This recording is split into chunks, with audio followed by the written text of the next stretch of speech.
comprehension strategies and things that we can teach students to use to increase their reading comprehension. Right. And the first thing that I sent you, I'm sorry that the printer's not working. It's fine. The first thing I sent you is the big chart. Yeah. Can you see it? Yes. So this is an example of story mapping. And so as you read through or after you read through a passage, you would fill out all these little boxes. And as you can see, it has the title and author, Right. the problem, the outcome in the story, characters, action, setting, basic things to map out what the storyline is. And that can really increase reading comprehension for those who are just kind of overwhelmed by everything in the passage, and it helps organize it visually too. Yeah. And so that's a good option. And so that is story mapping. And along the same lines of that are critical thinking maps, which is also a visual representation. It can be a diagram or a little bubble chart like this. And it asks questions too about like main idea, summarization, predictions, and just applying the knowledge from the story. And so that is another way that students can increase their reading comprehension. So we are going on to the next thing I sent to you, which is a long passage, right? And we are going to practice something called ask, read, tell. And so first we're gonna ask, kind of generalize, look at what it's about. We're gonna read it, and then you're going to paraphrase it to me. Sure. So what does it say at the top? Prose fiction. Am I saying that right? Mm-hmm. Alright. This passage is adapted from Susan Coolidge's novel What Katie Did. Copyright 1872. This is old. Right. And so let's just look at it in general, skim through.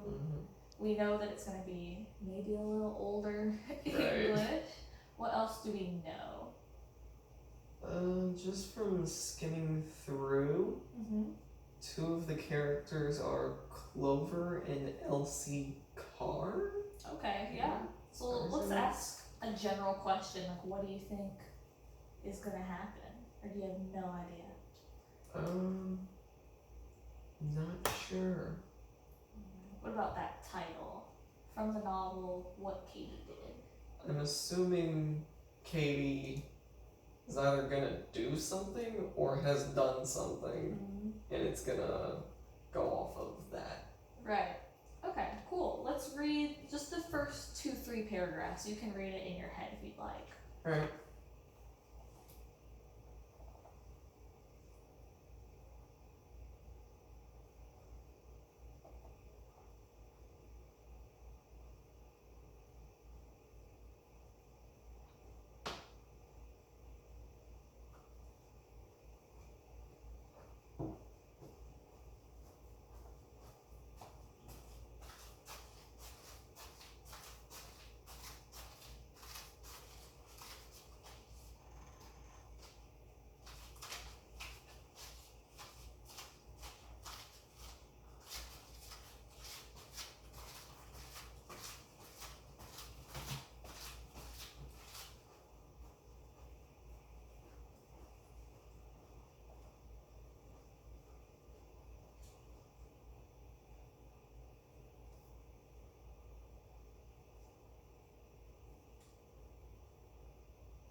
You said just the first 2 or 3?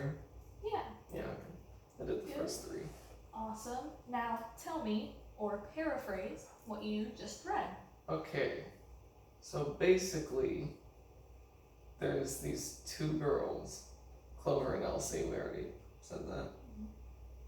And it's been like says nearly 2 years since Johnny visited them, and more than 3 since Katie returned from a boarding school. Alright. That's awesome. So did we find out the answer to our question, what Katie did? No, Not really. not yet. Not yet, but what would you predict would happen next? What do you think they're gonna start talking about? Probably.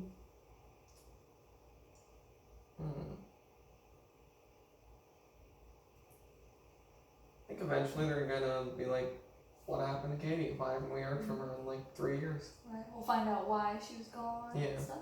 That's a good question. And then that's